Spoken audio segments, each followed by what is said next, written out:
warahmatullahi wabarakatuh. Yang saya hormati Bapak Muhlisin selaku guru mata pelajaran agama dan teman-temanku yang insya Allah selalu berbahagia. Alhamdulillahirabbil alamin. Segala puji hanya milik Allah Subhanahu wa Ta'ala, Tuhan semesta alam. Salawat serta salam semoga senantiasa tercurah kepada Nabi Muhammad Sallallahu Alaihi Wasallam, suri teladan kita kepada keluarganya, sahabatnya, dan umatnya hingga akhir zaman. Saudaraku sekalian yang dirahmati Allah, pada kesempatan kali ini saya ingin menyampaikan sebuah nasihat yang sangat penting untuk kita renungkan bersama, terutama bagi para remaja dan generasi muda. Tema kita hari ini adalah bahaya minum keras atau dalam bahasa syariat disebut khamr. Yang pertama, Islam dan kehormatan akal. Satu hal yang perlu kita pahami adalah Islam adalah agama yang sangat menjunjung tinggi kehormatan dan keselamatan akal manusia. Akal adalah anugerah besar dari Allah yang membedakan manusia dari makhluk lainnya.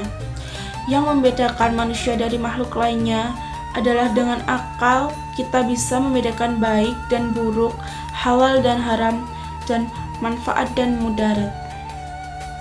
Karena pentingnya akal, maka segala sesuatu yang merusaknya diharamkan oleh Allah, dan di antara yang paling merusak akal adalah minuman keras. Allah berfirman dalam surat Al-Maidah ayat 90, "Wahai orang-orang yang beriman, sesungguhnya khamar, berjudi, berkorban untuk berhala, dan mengundi nasib adalah perbuatan keji dari perbuatan setan. Maka jauhilah agar kalian beruntung." Ayat ini tidak hanya melarang tetapi memerintahkan kita menjauhi minuman keras. Artinya bukan hanya tidak minum, tetapi tidak mendekatinya, tidak ikut menongkrong di tempatnya, tidak membeli, bahkan tidak membantu orang mengedarkannya. Yang kedua, khamar adalah induk segala kejahatan. Mengapa disebut induk segala kejahatan? Karena ketika seseorang mabuk, akalnya rusak. Ketika akal rusak, manusia tidak lagi bisa mengendalikan diri. Dari satu gelas minum keras, seseorang bisa melakukan berbagai dosa: perkelahian, zina, pencurian, penganiayaan, bahkan pembunuhan. Betapa banyak rumah tangga hancur karena minum keras.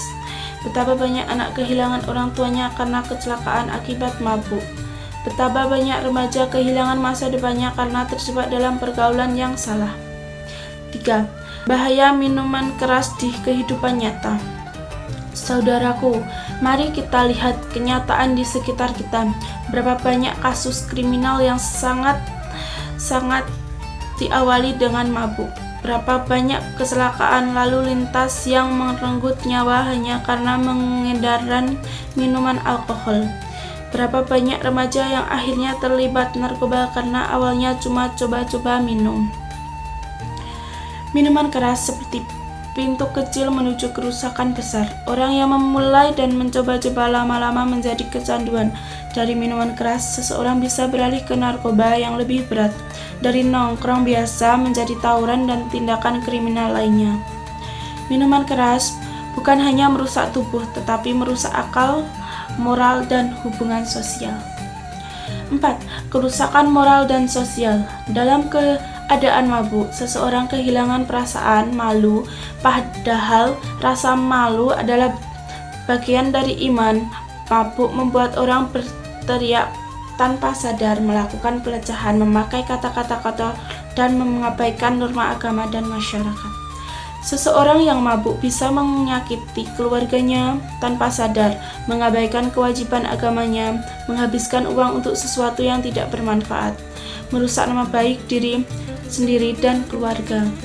Yang kelima, generasi muda adalah aset bangsa, tetapi mirisnya justru banyak anak muda yang terjebak dalam minuman keras karena pergaulan. Mereka minum bukan karena keinginan, tetapi karena ingin diterima dalam kelompok tertentu. Padahal masa muda seharusnya digunakan untuk belajar, berprestasi, dan membangun masa depan, bukan menghabiskan waktu dengan hal-hal yang menghancurkan diri sendiri. Remaja yang kecanduan minuman keras cenderung sulit berkonsentrasi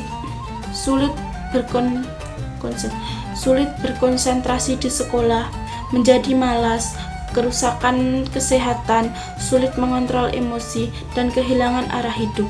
Jika masa muda rusak, masa depan pun ikut rusak. Yang keenam, Islam mengajarkan jalan keluar. Saudaraku, Islam bukan hanya melarang tetapi memberi solusi. Jika seseorang sudah terlanjur mendekati minuman keras, Islam mengajarkan untuk bertobat, menjauhkan lingkungan buruk, dan memperbaiki diri. Caranya, 1. Tinggalkan lingkungan yang mengajak pada maksiat. Pergaulan sangat mempengaruhi seseorang. Cari teman yang mengajak kebaikan, bukan kerusakan. 2. Isi waktu dengan kegiatan bermanfaat seperti olahraga, kajian, organisasi positif, kegiatan masjid. Semua itu bisa menjadi pengganti pergaulan buruk. 3. Perkuat iman dan hubungan dengan Allah. Orang yang dekat dengan Allah akan mudah meninggalkan maksiat, termasuk minuman keras. Minta dukungan keluarga atau guru. Jangan malu meminta bantuan, lebih baik meminta pertolongan daripada tenggelam dalam dosa. Minuman keras bukan sekedar minuman, tetapi racun yang merusak akal, menghancurkan keluarga, merugikan masyarakat, dan mendatangkan murka Allah. Tidak ada kebaikan sama sekali di dalamnya. Allah menghendaki kita menjadi generasi kuat, berprestasi, dan berakhlak baik atau berakhlak mulia. Karena itu, jauhilah minuman keras, jauhilah pergaulan yang salah, dan kuatkan hati untuk memilih jalan yang benar. Semoga Allah menjaga kita, keluarga kita, dan generasi muda dari segala bentuk maksiat dan kerusakan. Sekian dakwah saya hari ini. Wassalamualaikum warahmatullahi wabarakatuh.